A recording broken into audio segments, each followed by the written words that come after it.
क्या आपकी डिलीवरी भी नवंबर, दिसंबर या जनवरी में होने वाली है? अगर हाँ, तो आपको ये वीडियो पूरी ज़रूर देखनी चाहिए। साथ ही अगर आपकी डिलीवरी हो जाती है तो डिलीवरी के तुरंत बाद आपको कौन कौन सी बातें ध्यान रखनी चाहिए। तो आइए अपनी वीडियो को हम शुरू करते हैं। नंबर 1, डिलीवरी का समय पास आते ही आपको सबसे पहले अपने चेकअप कराने चाहिए। अपने रूटीन चेकअप जैसे अपना अल्ट्रासाउंड आपको कराना चाहिए, अपना हीमोग्लोबिन लेवल आपको चेक कराना है, आपको अपना शुगर लेवल चेक कराना है, अपना बीपी चेक कराना है। ये रेगुलर चेकअप आपको ज़रूर कराने हैं। साथ ही डॉक्टर द्वारा दी गई सभी मेडिसिन्स, सभी सप्लीमेंट्स को भी आपको टाइम टू टाइम लेना चाहिए। अल्ट्रासाउंड की मदद से आपको पता चलेगा कि आपकी बच्चे की पोजीशन क्या है। हीमोग्लोबिन लेवल अगर आपका कम रहता है तो डिलीवरी के दौरान आपको बहुत सारी परेशानियों का सामना करना पड़ सकता है। अगर आपका बीपी हाई है तो भी आपको डिलीवरी के दौरान परेशानियां आएंगी और साथ ही आपका वज़न भी सही ज़रूर रहना चाहिए। अगर आपके शरीर में हीमोग्लोबिन लेवल कम है तो आपको ऐसी चीज़ें लेनी चाहिए जिससे आपके शरीर में हीमोग्लोबिन बढ़े। जैसे आप अनार ले सकते हैं, सेब ले सकते हैं, ड्राई फ्रूट्स ले सकते हैं, खजूर ले सकते हैं, चुकंदर, अनार, ग्रीन वेजिटेबल्स, दालें। आप इन सभी चीज़ों का उपयोग कर सकते हैं अपना हीमोग्लोबिन लेवल बढ़ाने में।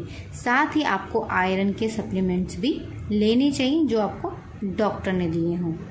इसी के साथ डिलीवरी के दौरान आपका वज़न ज़रूरत से ज़्यादा कम भी नहीं होना चाहिए और ना ही ज़्यादा बड़ा होना चाहिए। अगर आपका वज़न बहुत कम है तो भी आपको डिलीवरी के दौरान बहुत परेशानियां आएंगी। इसीलिए आपको अपने वेट के ऊपर और अपने बेबी के वेट के ऊपर ध्यान देना है। ऐसी चीज़ें खानी चाहिए जिनसे आपका वज़न बढ़ सके। इसके लिए आप दूध और दूध से बनी हुई चीज़ें खाइए, दाल खाइए, हरी सब्जियां खाइए, ड्राई फ्रूट्स लीजिए, घी अपनी डाइट में शामिल कीजिए। नंबर 2, आपके शरीर में पानी की कमी नहीं होनी चाहिए। अगर आपके शरीर में पानी की कमी है तो इससे 2 नुकसान होंगे। पहला, आपको डिलीवरी में परेशानी आएगी। दूसरा, आपके शिशु के चारों तरफ जो एमनियोटिक फ्लूइड होता है उसमें भी कमी आ सकती है। इसलिए आपको पर्याप्त मात्रा में पानी लेना चाहिए, लिक्विड डाइट लेनी चाहिए, ऐसे तरल पदार्थ लेने चाहिए जिससे आपके शरीर में पानी की कमी ना हो। साथ ही डिलीवरी का समय पास आने से पहले, जैसे आपके डिलीवरी के समय पास आने में नवंबर, दिसंबर, जनवरी का समय है, तो आपको गर्म पानी लेना चाहिए। आपको पीने में गर्म पानी का उपयोग करना चाहिए ताकि आपके जो मसल्स हैं वो फ्लेक्सिबल हों, वो लूज हों, आपको डिलीवरी में मदद मिले। इसी के साथ आपको गर्म पानी से नहाना भी शुरू कर देना चाहिए आपकी डिलीवरी का समय पास आते ही। इससे भी आपको आपकी मसल्स को फ्लेक्सिबल बनाने में मदद मिलती है। तो आपको गुनगुने पानी से नहाना भी चाहिए और गुनगुने पानी का इस्तेमाल पीने में भी करना चाहिए। नंबर 3, आपको ठंडी तासीर की चीज़ें लास्ट कुछ महीनों में नहीं खानी चाहिए। इन्हें आपको अवॉइड करना चाहिए। अगर आप ठंडी तासीर की चीज़ें लेते हैं आपको ठंड लग सकती है। अगर आपको ठंड लग जाए या वायरल या फ्लू हो जाए तो इससे आपको और आपके शिशु को दोनों को ही नुकसान होता है। इसलिए लास्ट के कुछ महीनों से ही आपको ठंडी तासीर की चीज़ें नहीं खानी चाहिए। साथ ही आपको फ्रिज से निकली हुई कोई भी चीज़ लास्ट के कुछ महीनों में खाना बंद कर देना चाहिए। आपको नॉर्मल टेम्परेचर का खाना या पानी ही पीना चाहिए। अगर आप गर्म पानी पी सकते हैं तो ये आपके लिए बहुत ज़्यादा अच्छा होगा।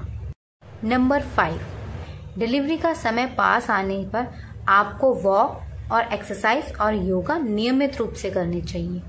नियमित रूप से वॉक करना, योगा करना और कुछ एक्सरसाइज जो प्रेगनेंसी के दौरान की जाती हैं, डिलीवरी का समय पास आते ही आपको रोज़ाना 3 टाइम वॉक ज़रूर करनी चाहिए। मॉर्निंग में, दिन का खाना खाने के बाद और शाम को। दिन में आप कमरे के अंदर टहलिए मगर आपको 3 टाइम वॉक ज़रूर करनी चाहिए।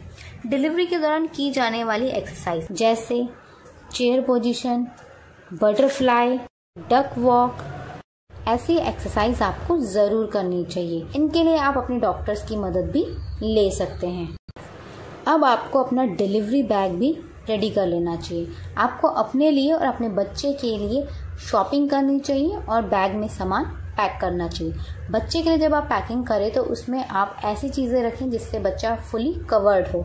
नवंबर, दिसंबर और जनवरी में ठंड होती है, इसलिए आपको अपने लिए और अपने बच्चे के लिए अच्छे से वुलन्स के कपड़े ज़रूर रखने चाहिए।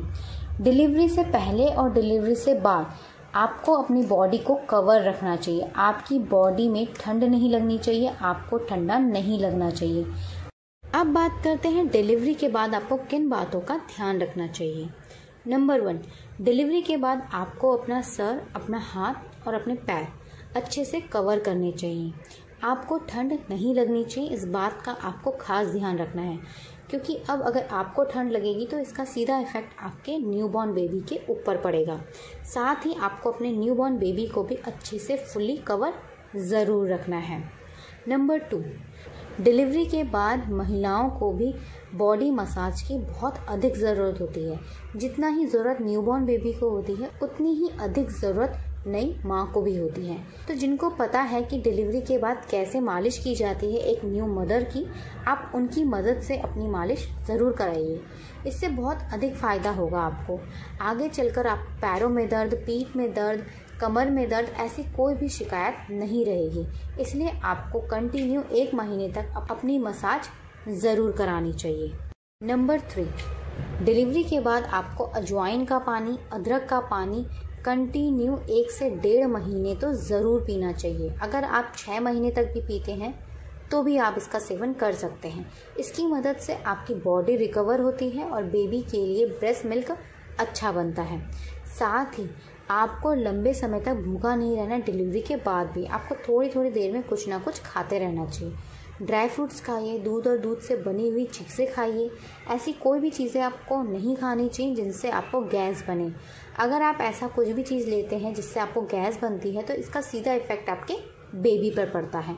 इसीलिए आपको ऐसा कोई भी भोजन नहीं लेना है जिससे आपको गैस बने। अगर बेबी को गैस बनती है तो आप अजवाइन खा सकते हैं और बच्चे के पेट के चारों ओर हींग का पेस्ट भी लगा सकते हैं। इससे भी बच्चे को गैस में मदद मिलती है। मोस्ट इम्पॉर्टेंट चीज़, आपको डिप्रेशन में नहीं आना है। आपको अपने बच्चे के साथ बात करनी है, आपको अपने घर वालों के साथ बातें करते रहनी है। आपको अकेले नहीं बैठना। अकेले बैठने से आपको डिप्रेशन हो सकता है। साथ ही डिलीवरी से पहले और डिलीवरी के बाद आपको घी का उपयोग ज़रूर करना है ताकि आपके शरीर में रिकवरी हो सके। आप डिलीवरी के लिए तैयार हो, डिलीवरी के बाद आपकी बॉडी की रिकवरी हो।